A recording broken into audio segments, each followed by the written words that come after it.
Hello दोस्तों, आज बात करते हैं हम राजस्थान का इतिहास के बारे में, जिसमें आज का हमारा टॉपिक होगा राजस्थान की प्राचीन सभ्यताएं।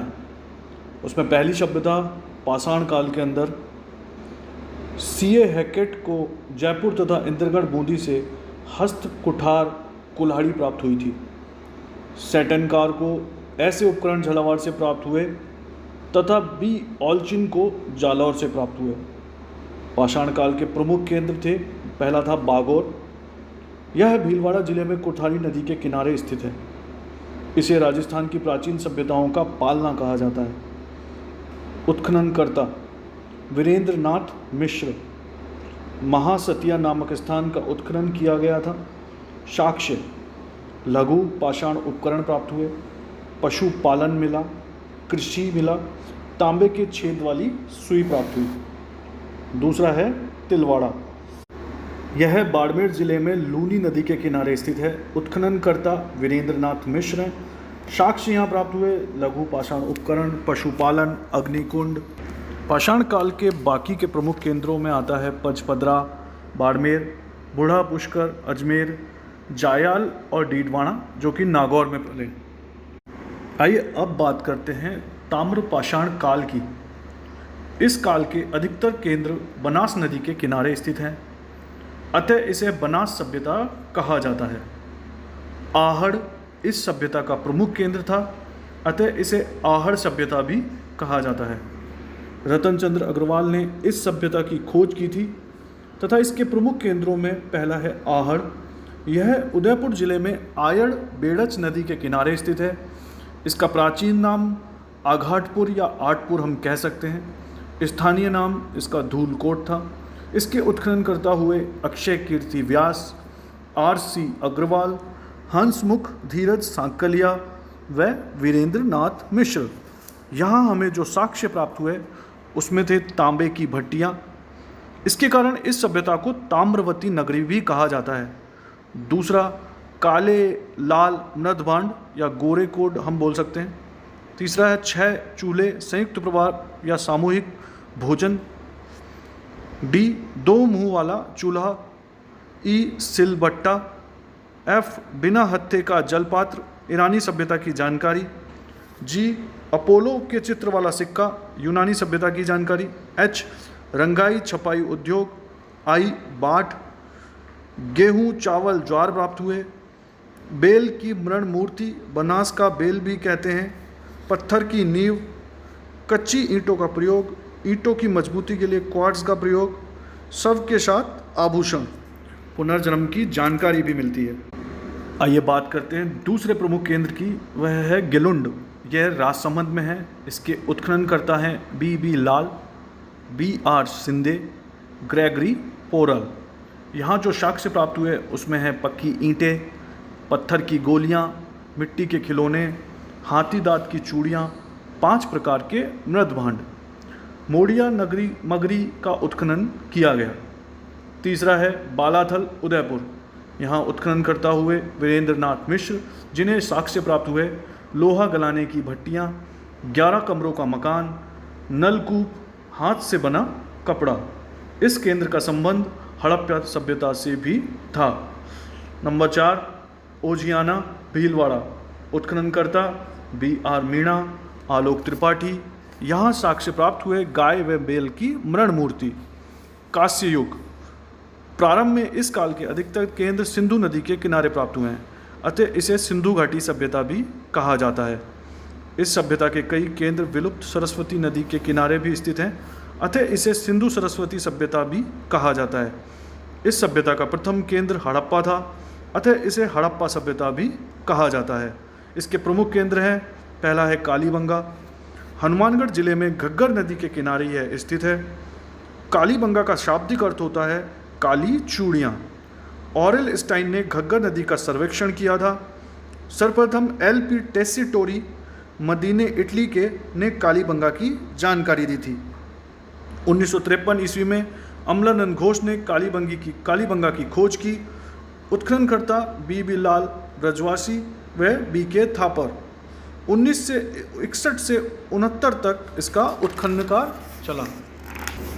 दशरथ शर्मा के अनुसार कालीबंगा हड़प्पा सभ्यता की तीसरी राजधानी थी। पाकिस्तान का कोट दीजी केंद्र कालीबंगा के समान है। यहाँ पर 5 स्तरों का उत्खनन किया गया था। प्राक हड़प्पा 1 व 2, विकसित हड़प्पा 3, 4 और 5। कालीबंगा 2 भागों में विभाजित था। दुर्ग जिसमें प्रशासनिक भवन आते हैं, निचला नगर जिसमें जन सामान्य के घर आते हैं। यहाँ जो हमें साक्ष्य प्राप्त हुए, दोनों भाग अलग अलग परकोटे से घिरे हुए थे। द्वारपाल का कक्ष मिला, जुता हुआ खेत मिला, एक साथ 2 फसलें उगाते थे। 7 अग्निकुंड प्राप्त हुए। भागते हुए बैल की मृण मूर्ति प्राप्त हुई। युग्मित समाधान प्राप्त हुआ। बेलनाकार मुहर मेसोपोटामिया सभ्यता की जानकारी भी प्राप्त होती है। कच्ची ईंटें, कालीबंगा एक गरीब बस्ती थी। अलंकृत ईंटें, स्पष्ट जल निकासी प्रणाली का अभाव, लकड़ी की नालियाँ, 6 छेद वाली खोपड़ी, मस्तिष्क माथे की सूजन, शोध या शल्य चिकित्सा की जानकारी प्राप्त हुई। भूकंप घरों में दरारों के कारण प्राप्त हुआ। 1985 ईस्वी में यहाँ पर संग्रहालय स्थापित किया गया था। दूसरा प्रमुख केंद्र है सोथी। बीकानेर के आसपास की सभ्यता को सोथी सभ्यता कहा जाता है। अमलानंद घोष ने इसे हड़प्पा सभ्यता का उद्गम स्थल बताया था।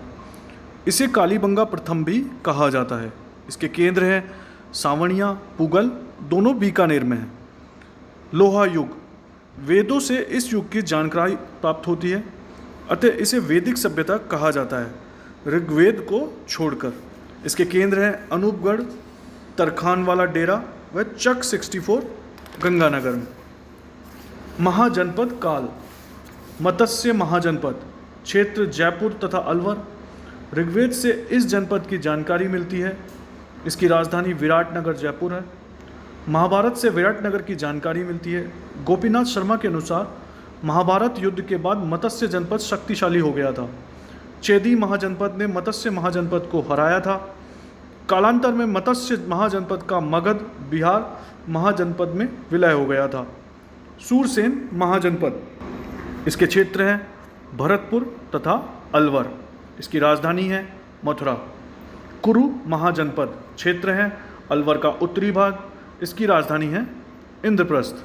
शिवी जनपद, क्षेत्र उदयपुर तथा चित्तौड़गढ़। इसकी राजधानी है माध्यमिका नगरी चित्तौड़।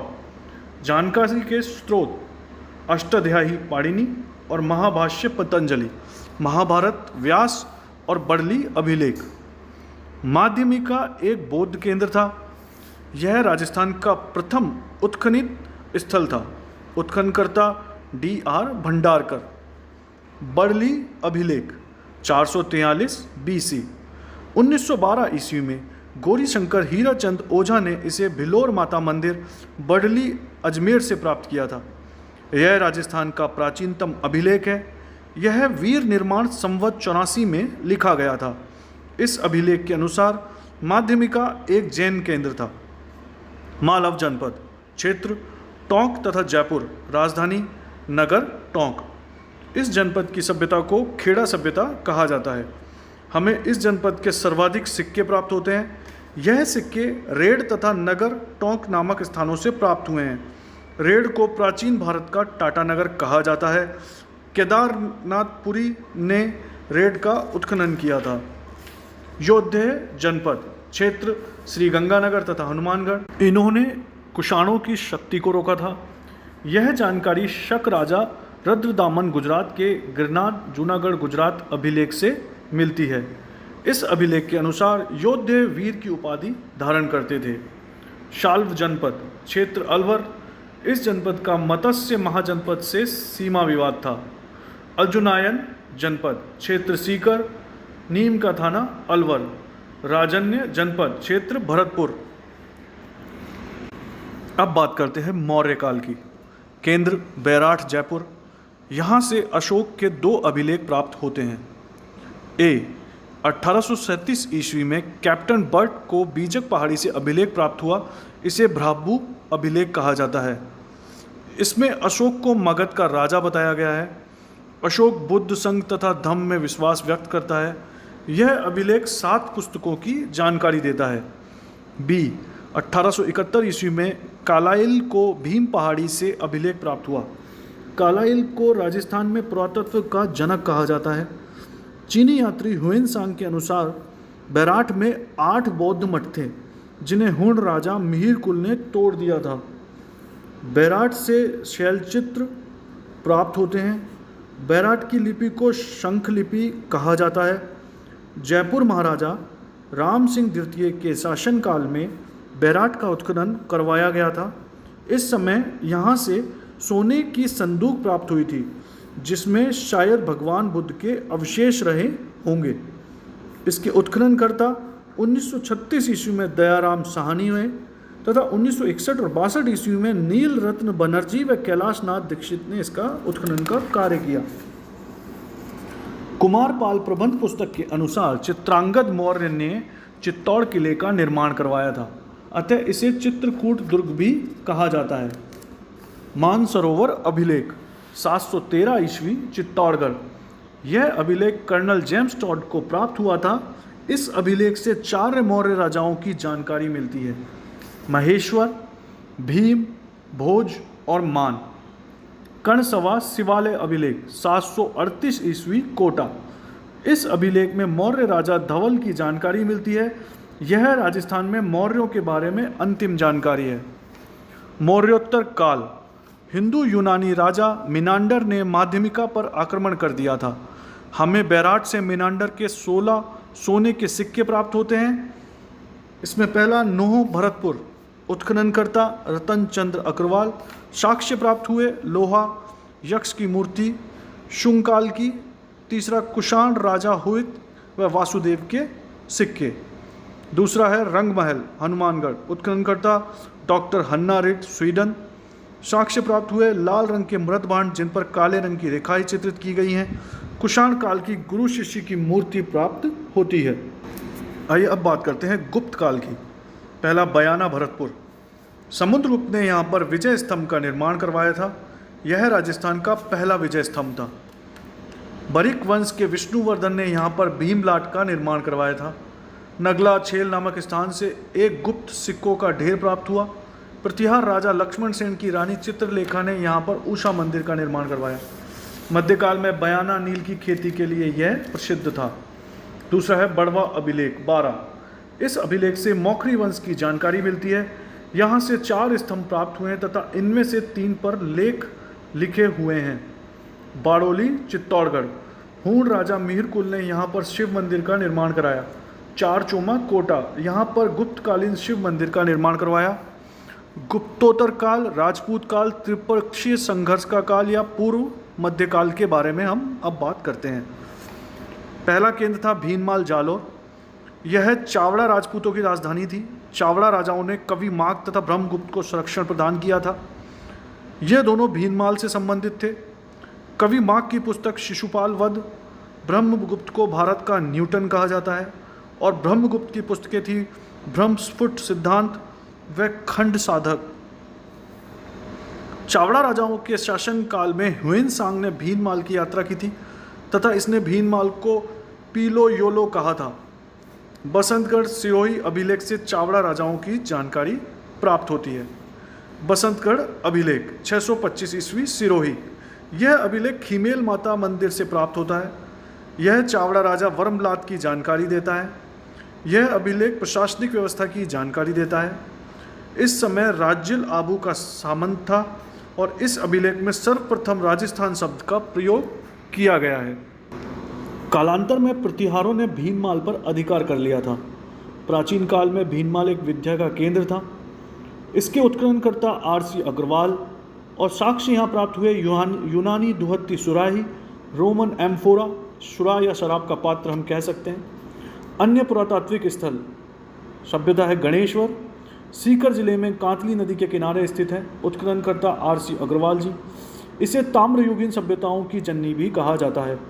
साक्ष्य तांबा, यहाँ से तांबा हड़प्पा और मोहनजोदड़ो भेजा जाता था पत्थर का बांग बाण से बचाव के लिए। सुनारी झुंझुनू जिले में कांतली नदी के किनारे स्थित है। यह एक वैदिक कालीन बस्ती थी। साक्ष्य जो यहाँ हमें प्राप्त हुए, लोहे की भट्टियाँ जो कि भारत में प्राचीनतम है, चावल, घोड़े से खींचे जाने वाला रथ। जोधपुरा जयपुर जिले में साबी नदी के किनारे स्थित है, साक्ष्य मिले लोहा। बरौर श्री गंगानगर में प्राचीन सरस्वती नदी के किनारे स्थित है, साक्ष्य प्राप्त हुए बटन के आकार की मुहरें 8000 लाजवर्द मान के प्राप्त हुए हैं। प्राग हड़प्पा व विकसित हड़प्पा के भी अवशेष प्राप्त हुए हैं। ईसवाल उदयपुर प्राचीन काल में यह एक अलौकिक नगरी कहा जाता था, साक्ष्य मिला यहाँ पर लोहा। कुराड़ा नागौर साक्ष्य खेती के औजार, इसे औजारों की नगरी कहते हैं। नलियासर जयपुर, एलाना जालोर। तो दोस्तों ये थी हमारी राजस्थान की कुछ प्राचीन सभ्यताएं जिनके बारे में हमने बात की। आने वाले आगे के ऑडियो में हम और भी राजस्थान के इतिहास के टॉपिक्स को कवर करेंगे, जिसमें हमारा अगला टॉपिक होगा राजस्थान का इतिहास। इसी तरीके से हम राजस्थान के इतिहास को इसमें पॉडकास्ट में कवर करेंगे और आपको नए नए ऑडियोज़ के माध्यम से पूरा इतिहास बताएंगे। आपने ये पूरा ऑडियो सुना, इसके लिए मैं आप लोगों का धन्यवाद करना चाहूँगा और मैं चाहूँगा कि इसी तरीके आप मेरा सपोर्ट करते रहें ताकि मैं आपको इसी तरीके से और भी पॉडकास्ट देता रहूँ। Thank you.